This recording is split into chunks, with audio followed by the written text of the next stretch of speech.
How did you wind up in WWE? I know Jim Cornette was a huge supporter of yourself. I remember reading back in the day, he always considered you the next Ric Flair, and he always said you had so much talent. Yeah, and he did, but I guess other people in WWE didn't see it that way. And I have an idea who, but I'm not going to mention no names. Right. But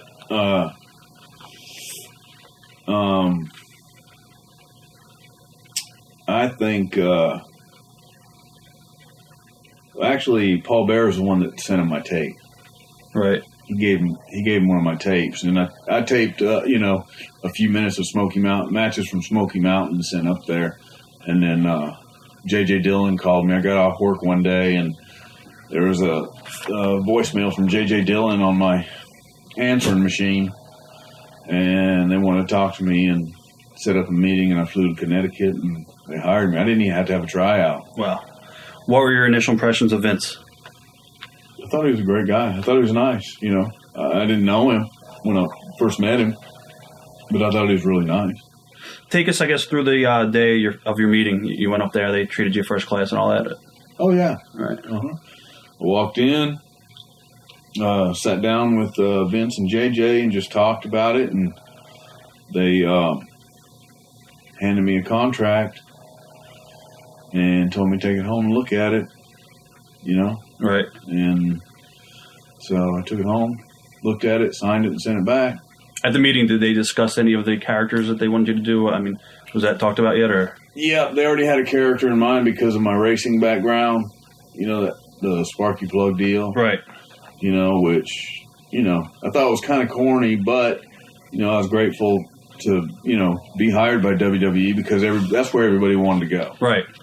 If you got in there, you're somewhere and you're somebody. So to me, it didn't matter what they called me. You liked the gimmick as long as you were working. Right. And then after a while, it's like, this gimmick's kind of silly because it just does. I didn't feel comfortable out there playing that character. I mean, yeah, I raced cars, for a shoot, but being that character, I just didn't. I was not comfortable at all, and I went and talked to Vince about it after a few months, and he was really cool about it. He said, "Okay." He said, "Well, change your name," and we dropped the Sparky, right, and just started calling me Bob Spark Plug Holly, and then that was fine. That worked for a while, and then when they did this other deal with Al Snow, the Job Squad. Then they dropped the spark plug completely, and it was just Bob Holly. Right.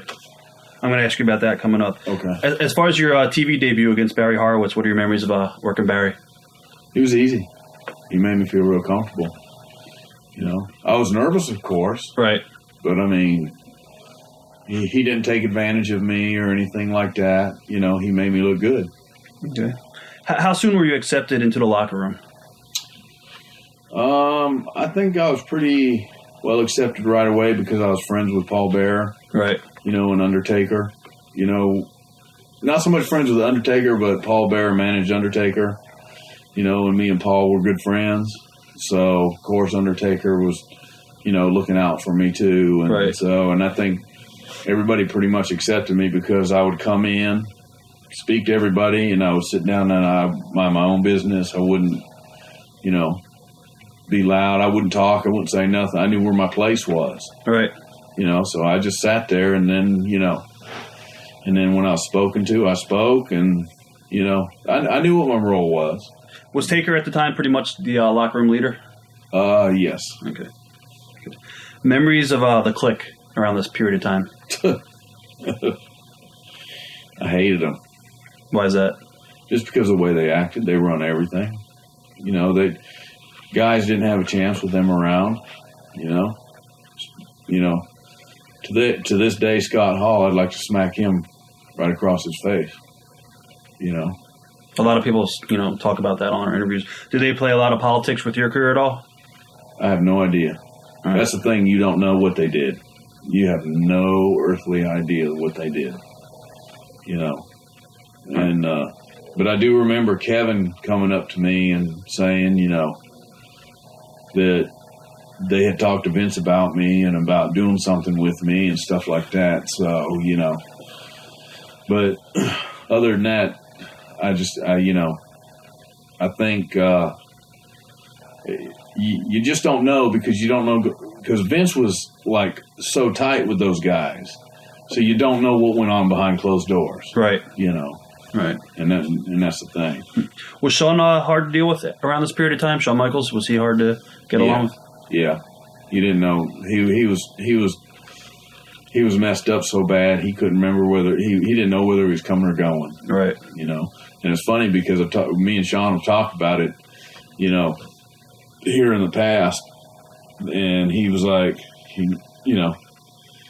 goes, I know you hated me. I said, I did, but, which was understandable. And he understands that because he was so strung out on, this, that, and the other.